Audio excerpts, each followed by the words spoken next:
The world has heard the name of Freddie Gray, who was brutally murdered by Baltimore police. Here's another name everybody should know: Rodney Todd.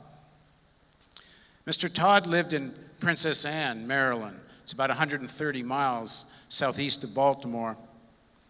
Rodney was described by his family and friends as a devoted father and a disciplined, hard worker. Rodney couldn't afford to pay his electric bill. He'd been cut off by the Delmarva Power Company. He bought an electric generator to give some light and some warmth to his children. He was a single father. Why he ran the generator inside his house isn't clear, but his neighbors speculate it was because the generator would be too loud and would keep his neighbors up at night. Rodney Todd and his 5 young girls and 2 young boys died of carbon monoxide poisoning. They were last seen alive on March 28th of this year. Their bodies were found a few days later. The media reports focused on whether the Delmarva Company had illegally shut off his power. In Maryland, during winter months, non-payment of a bill is not legal cause to cut the cord. The power company said it was because it was a safety issue with his meter. They also said Rodney had never tried to set up an account for his electricity. And while it's criminal, or at least it should be criminal, to shut the power off to a family under any circumstances, it's even more criminal that a working person can't afford to pay their electric bill. Rodney Todd, an African-American worker, was paid $8 an hour for a full-time job. That's Maryland's current minimum wage. He was supporting 7 kids on $8 an hour. What the major media didn't ask is, why was Rodney working for $8? When Baltimore exploded after the death of Freddie Gray, CNN and other such media outlets, when they weren't accusing the protesters of being thugs and criminals, which was most of the time, paid lip service to the fact that the underlying condition of poverty and the savaging of communities by drugs, and they should have added by the war on drugs, helped create the anger expressed on the streets of Baltimore. What they didn't address is why poverty in Baltimore and cities across the country is chronic. Why did Rodney Todd work for $8 an hour?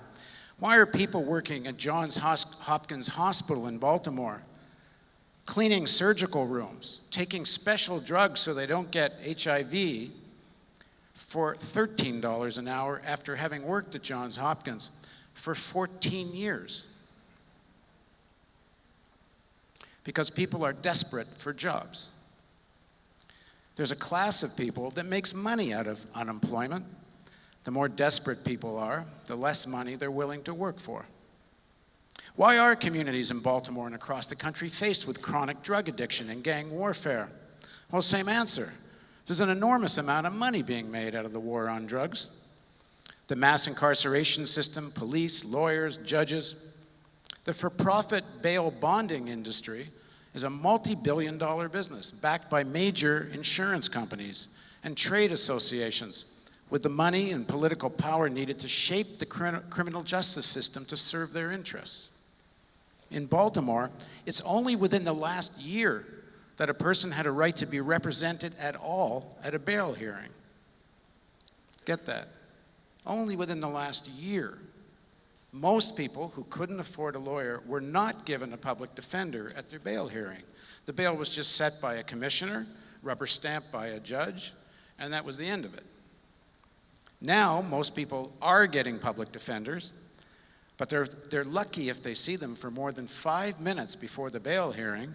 And I'm told by public defenders on Monday morning, the public defenders often have to represent 150 people that they find out at 7 o'clock in the morning, and they don't see them until 9 a.m., and the hearing starts about 15 minutes later.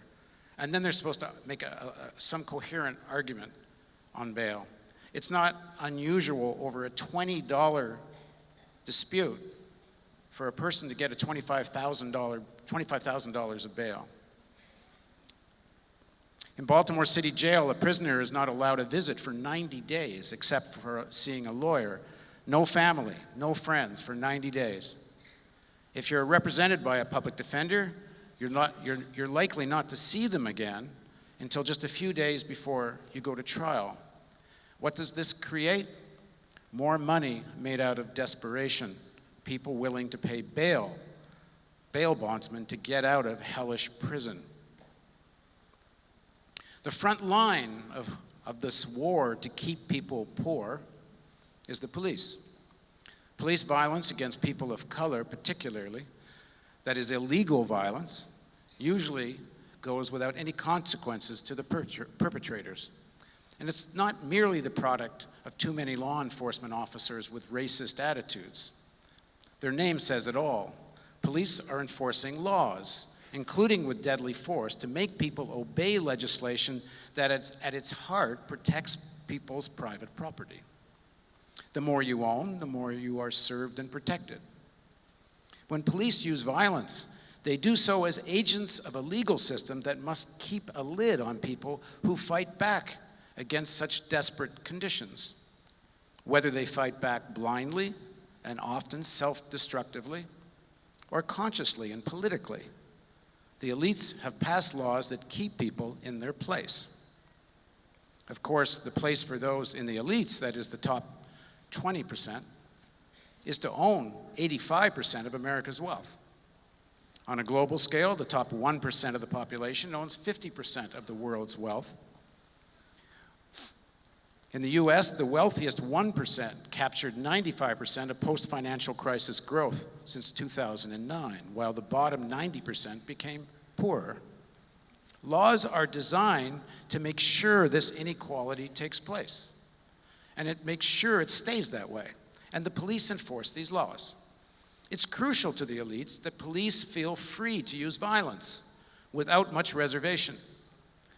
They don't want them second-guessing themselves. That's why a whole set of laws have been enacted that make it almost impossible to convict a cop of using too much force. The charges that were laid recently in Baltimore are a complete anomaly. We'll wait and see if they stand. But the kind of things that happened to Freddie Gray happen and have happened every day in Baltimore. It takes a Katrina or a militant mass protest for corporate media to acknowledge race in America, even though racism is inseparable from the issue of poverty and policing. This society dehumanizes those it exploits. Racism is the ultimate dehumanization of those who are super exploited. It justifies poverty-level wages, mass unemployment, and mass incarceration. It divides people of color from all those suffering desperate conditions. People are resisting. The powerful movements that have raised the slogan, "No justice, no peace," in Ferguson, Baltimore, and across the country, have shaken American politics out of its lethargy. But resistance is not enough. People in many places are setting their sights on power. Only through governing can laws be changed, and force, that's right, force, the police, the courts, and the prisons, used to enforce laws that insist on more equality. When one looks at contemporary experience around the world, significant change comes about by combining mobilization in the streets with the ballot box. And perhaps Latin America is the best example right now. This does not mean becoming an appendage of the Democratic Party. While nationally this may look almost impossible at this time, at least at the level of cities and certain states, it's imaginable. It's possible to imagine a powerful movement with an electoral strategy. People are making demands, and so they should. Communities are calling for community control of the police, saner drug laws, and policies that will create decent jobs. At best, the elites won't make more than minor changes, although that's better than nothing. The problem is, in the current situation, they won't even do that. Why? Capitalism has lost its dynamism. Far too few people own far too much. And that's the root of the problem. The class that owns so much, that wields so much political power, is not capable of affecting policy in the interests of the majority of people. The top 20% are not even capable of effective policy in their own interests, in the interests of their own class. They can't deal with systemic threats to the very system that made them so wealthy. Nothing makes this more obvious than their inability to regulate the banking system or to deal with carbon emissions. They are fractured, different billionaires and pools of capital, and that political class that represents them bicker and claw for even more money and power. They unite around a policy of global dominance that destroys whole societies, driving them into perverse medievalism, all in the name of promoting freedom and democracy. Not capable of facing up to economic stagnation or the threat of climate change, war is the only answer they have. Our ruling elites are dysfunctional. They're not fit to rule.